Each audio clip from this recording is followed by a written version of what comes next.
Good morning বন্ধুরা, কেমন আছো সবাই? আশা করি সকলে ভালো আছো, সুস্থ আছো। আমরা কিন্তু ভীষণ ভালো আছি। সকাল সকাল উঠে কিন্তু একদম ব্যবসার কাজ ওদিকে খানিকটা করে চলে আসলাম সংসারের কাজ করতে, আর এদিকে গ্যাস পরিষ্কার করে নিলাম। আজকে বৃহস্পতিবার, এদিকে সমস্ত কাটা কুটি যেগুলো কুটনো খোলাখুলি থাকে সেগুলো আমাদের তো ফেলার জায়গা নেই, এই গামলির মধ্যে রেখে দিই। সকালবেলা হয় ওই রাস্তার ধারে আমাদের সামনে একটা ড্রেন আছে, ড্রেনের ওখানে ফেলে দিয়ে আসি। আর এই বাসনগুলো এখন মাজা হবে। সমস্ত কিছু এদিকে পরিষ্কার করে নিলাম, এটা ফেলে দিয়ে আসবো। এখন গিয়ে বাইরে সেই রাস্তার ওপরে গিয়ে ফেলে দিয়ে আসবো। কালকে গিয়েছে যীশু খ্রিস্টানের জন্মদিন। কালকে কেক প্রত্যেকেই খেয়েছে, আমরাও খেয়েছি। রাতে দোকানে খেয়েছি, কালকে আর বাড়িতে আনা হয়নি। রাত্রিবেলা তোমাদের দাদা নিয়ে এসছে। মানে কালকে জন্মদিন গিয়েছে আর আজকে পালন করা হবে, কেক খাওয়ার দিন আজকে। আমরা করছি সেটা, কি করব বলো। তোমাদের দাদা সকালবেলা সময় পাইনি, বাজারে গিয়েছিল, আর রাতের বেলা দোকান থেকে কিনে দোকানেই খেয়েছি। আর এটা পরীর জন্য আনা হয়েছে, রাতে আর পরীকে দেওয়া হয়নি। তোমরা তো জানো অনেক রাত করে দোকান থেকে বাড়ি আসি, অত রাত্রিরে এসে ওদিকে রুটি ফুটি করে খেতে খেতে আর ইচ্ছা করিনি যে খাবো। আর সঙ্গে গোল পাউটি নিয়ে এসছে, এখন চা বানাবো, চা দিয়ে আর কি খাবো। কালকে দুখানা পাউটি নষ্ট হয়ে গেছে, মানে আগের দিন নিয়ে এসেছিলো বাকি পাউটি, এই দেখো ছেঁকে রেখে দিয়েছি। এগুলো আর খাওয়া হবে না। এখন চা বসাবো, চা দিয়ে পাউটি খাবো।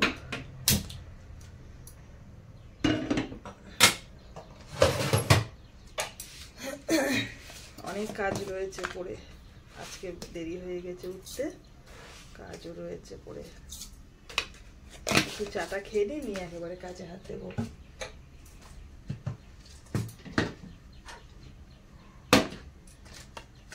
দুধ ঢালতে হবে, দুধ কম রয়েছে। পরীকে ডাক দিলাম, এখন উঠলো। উঠে ও হাতে পিঠে কাজ করে অনেক।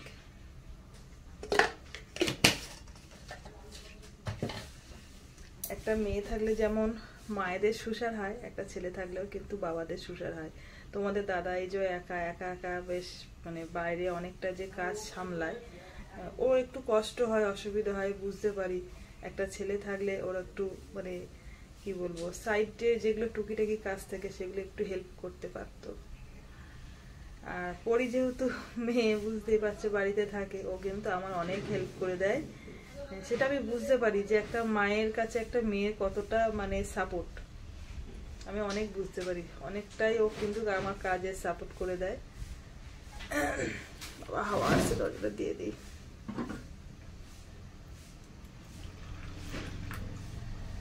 যেদিনকে সকালে একটু উঠতে দেরি হয়ে যায়, পরিস্থিতিটা কিভাবে যায় আমি বুঝতে পারি। মানে একটা পা এই রান্নাঘরে, একটা পা আমার ওই রান্নাঘরে, সেভাবেই হয়। এখন এদিক ওদিক বাসন কোনো দিকেই আমার মাজা হয়নি। সংসারের বাসন, ওদিকে ব্যবসার বাসন সবই আছে। তোমাদের সঙ্গে না একটা জিনিস শেয়ার করা হয়নি, জানো তো। ভেবেছি বলবো বলবো, আর বলা হয়নি। এই যে মধুটা দেখছো, এটা কিন্তু ডাবরের মধু, কিন্তু ডাবরের মধু না, কিন্তু এটা আমার 2 বছর আগে আমি এনেছিলাম, খাওয়া হয়ে গিয়েছিল। আর এটা হচ্ছে অরিজিনাল, আমি সুন্দরবনের থেকে নিয়ে এসেছিলাম, 500 এনেছিলাম। একটা শিশির মধ্যে করে এনেছিলাম, সেটার থেকে মানে প্লাস্টিকের শিশিরে করে বিক্রি করছিল, ওটার থেকে নিয়ে আমি এই শিশিতে ভরে রেখেছি। আর এই মধুটা কিন্তু দারুণ খেতে, জানো তো। আমি আরেকবার যখন গিয়েছিলাম তখন এনেছিলাম, আর সেই 500 মধুটা কিন্তু পুরো আমি একাই খেয়েছি। খুব ভালো লেগেছে মধুটা খেতে, ওর জন্য এর মধ্যে ঢেলে রেখে দিয়েছি। দেখো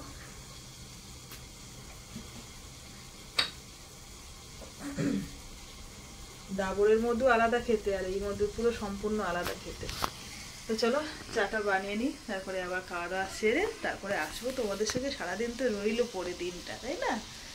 এই দেখো একদম গরম গরম চা করা কমপ্লিট। আর এই চাটা কিন্তু আমার, আমি একটু বেশি চা খেতে পছন্দ করি, তার জন্য বড় কাপে। আর এটা হচ্ছে বাবার জন্য করেছি। মা তো বাড়িতে নেই, তোমাদের কালকে ব্লগে বলেছি, মা গিয়েছে মায়ের বোনের বাড়ি, বাবাকে দিতে যাচ্ছে এই চাটা। সকালে মোটামুটি ওদিকে কাজকর্ম করা অনেকটাই হয়ে গেছে, তারপরে চলে আসলাম রান্নাঘরে। পরির জন্য কটা রুটি বানিয়ে দিলাম, আর এখন দুধ নিয়ে নিয়েছি এক পো, কেননা পরি বললো মা সন্ধ্যাবেলা কফি খাবো, মানে গুঁড়ো দুধের কফির থেকে নাকি গরুর দুধের কফি খেতে খুব টেস্টি লাগে। তো যাই হোক, টেস্টি জিনিসটা সবাই কিন্তু পছন্দ করে, তার জন্য এক পো দুধ নিয়ে নিলাম। আর সকালে রুটি করলাম, আর গাজর আলু ভাজা ছিল, সেটা তোমাদের দাদাকে দিলাম, পরিকে দিলাম। পাউটি আর খেলো না, আমি আর বাবা একটা করে খেয়ে নিলাম। আর এখন চলে এসেছি বাসন মাজতে। বেশ খানিকটা বাসন মেজেছি, আর খানিকটা বাকি আছে, তার মধ্যে দুধ যে দিদা দিতে আসে হাঁকলো বলে দুধটা নিতে গেলাম। আর ভাত মোটামুটি ওদিকে হয়ে গেছে, উপর দিয়ে দিয়েছি। পরি ভাতটা বসিয়ে দিয়েছিল। আর রান্না বান্না ভাবছি এগুলো একেবারে মাজা ঘষা করে পরিষ্কার পরিচ্ছন্ন হয়ে নিই, তারপরে রান্না করতে ঢুকবো। যে কী রান্না করবো এখনো মাথার মধ্যে কিন্তু সেটা আসেনি, আসুক তোমাদের সঙ্গে অবশ্যই শেয়ার করব। ওদিকে বাসন কোসন মাজা কমপ্লিট। আর এখন চলে এসেছি দেখো পুঁটি মাছ নিয়ে। তোমাদের দাদা কিন্তু আজকে একা একা কাজ করছে, কেননা আজকে আর আমি সহযোগিতা করিনি, কেননা রান্না বান্না করতে বেশ লেট হয়ে যাচ্ছে বলে, শীতের বেলা এদিকে কাজ করতে গিয়ে ওদিকে লেট হয়ে যাচ্ছে বলে। হ্যাঁ অবশ্যই, এটা কিন্তু সত্যি কথা একটা ব্যায়ামের কাজ। সকালবেলা উঠে প্রত্যেকেই কিন্তু এই কাজটা করতে পারে, বিশেষ করে আমাদের প্রয়োজন বলে আমরা করছি, অবশ্যই তোমরা করতে পারবে। আর হ্যাঁ, আমাদের মশলার প্রয়োজন আছে বলে আমরা করি, তোমাদের মশলার প্রয়োজন না থাকলেও তোমরা এমনি প্লেন হামানদিসিতে করতে পারো, তাহলে ব্যায়াম হবে।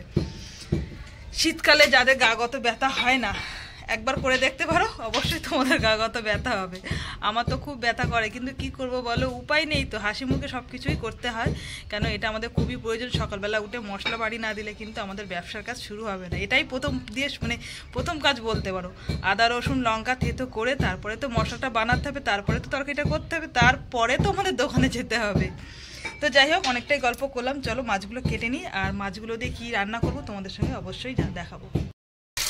দেখো পুঁটি মাছ কীভাবে ধুতে হয়। অনেকে কি করে যে আগে প্রথমে পেটটা কেটে নিয়ে তারপরে আঁশগুলো তুলে, আমি কিন্তু সেরকম করি না। আগে পরিষ্কার করে মাছের আঁশগুলো তুলে নিই, তারপরে আস্তে আস্তে এরকম নখ দিয়ে এইভাবে বের করে নিই।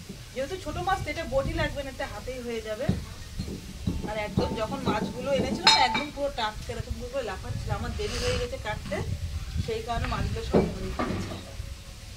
এই মাছ কিন্তু খেতে ভালো লাগে, কিন্তু বাঁচতে প্রচুর সময় লাগে, সময়ের অভাবে খাওয়া হয় না। গরম গরম ভাত আর এই চুনো মাছ ভাজা, আর সঙ্গে একটা কাঁচা লঙ্কার পেঁয়াজ নিতে হবে, দারুণ লাগে। মাশাআল্লাহ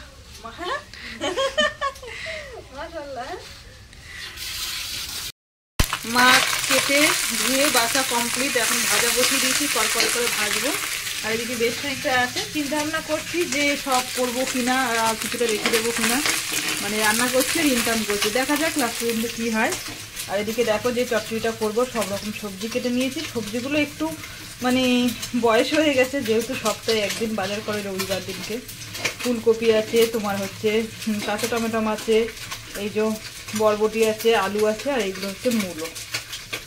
এইগুলো দিয়ে সব কিছু দিয়ে আজকে একটা চচ্চড়ি করবো, আর দেখা যাক কী করা যায় সঙ্গে।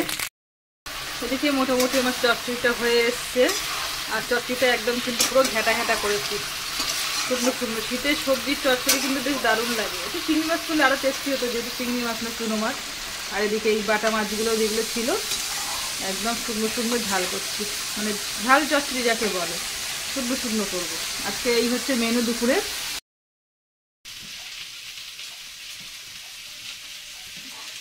খেয়ালই হয়নি কখন ভিডিওটা শুরু হয়ে গিয়েছে। যাই হোক, মোয়া খাচ্ছি। আর এই মোয়াটা কিন্তু আমাদের মানে মামা দিয়েছে, যে মামার কদিন আগে তোমরা দেখেছিলে যে আমরা অনুষ্ঠানে গিয়েছিলাম অন্নপ্রাশন ছেলে, সেই মামার আর কি আমাদেরকে খেতে দিয়েছে। আর এইমাত্র দোকান থেকে বাড়ি আসলাম, এসে পর সঙ্গে সঙ্গে রান্নাঘরে ঢুকে পড়েছি, চচ্চড়িটা গরম করলাম, ভাত গরম করা বসিয়ে দিয়েছি, ভাত গরম হয়ে গিয়েছে। আমরা হাঁড়ির ভাত গুঁড়িতে পুড়তে পারলে বাঁচি। এই দেখো 3টে খাওয়া গেছে, আমি একটা খেয়েছি, তোমাদের দাদা একটা খেয়েছে, আর পরীকে একটা দিয়েছি। যাই হোক, পরী একটা পর কাজ দিয়েছিস, বোতলে জল ভরা, বোতলে জল ভরে দিই। প্রত্যেকদিন দোকান যাওয়ার সময় বলে রাখি যে জল ভরবি, কিন্তু জল ভরতে চায় না, এত বদমাশি করে। যাই হোক, না না সেটা দেখুন সবাই, আমি তো সারাক্ষণ দেখি পরে এইভাবে রাতে সারাক্ষণ কাজ করে, তাই ভাবলাম তোমাদের সঙ্গে একটু শেয়ার করবো। তো দেখো যেই ক্যামেরা তো উপর দিকে ফিরে আসছি, তোমার সঙ্গে বন্ধ হয়ে যাচ্ছে। যাই হোক, শীতকালে কিন্তু এইসব জিনিসগুলো খেতে খুব ভালো লাগে, যেমন তোমার কেক, মোয়া, পেয়ারা, খুব ভালো লাগে এইসব জিনিসগুলো। যদিও মিষ্টি তেমন একটা পছন্দ, পাউরুটি নষ্ট হয়ে গেছে, ফেলে দিতে হবে কালকে। তারপর শীতকালে পাউরুটি খুব ভালো লাগে, আর এগুলো কিন্তু শীতকালে আসলেই কিন্তু একদম অল টাইম থাকে। তোমাদের দাদা খুব খেতে ভালোবাসে বলে ও কিনে নিয়ে আসে।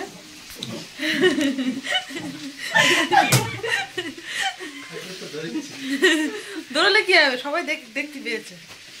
এই মাত্র দোকান থেকে বাড়ি আসলো তো, মানে হাত পা ধুতে গিয়েছিল, মানে ছোট এক প্যান্ট পরেছিল বলে ওর জন্য। সে ঠিক আছে, সবাই জানে যে ছোট প্যান্ট কখন পরে, যখন বাথরুম থেকে বেরোয় ফ্রেশ হয়ে, যেহেতু দোকান থেকে এই মাত্র বাড়ি আসলো। আমি এখনো চেঞ্জ করিনি, চেঞ্জ করে একেবারে শোবো। শীতকাল তো বারে বারে চেঞ্জ করতে ইচ্ছা হয়নি, যে হাত মুখ টুক ধুয়ে টুয়ে দিয়েছি, দিয়ে ভাবছি গরম করে নিয়ে একদম ঘরের মধ্যে চলে যাব, খাওয়া দাওয়া করে তারপরে একেবারে। তো যাই হোক বন্ধুরা, সারাদিন পরিশ্রম করি, তার মধ্যে তোমাদের সঙ্গে গল্প করি, ভীষণ ভালো লাগে। আর এই ঠান্ডা, আজকে কিন্তু সত্যি ঠান্ডা পড়েছে।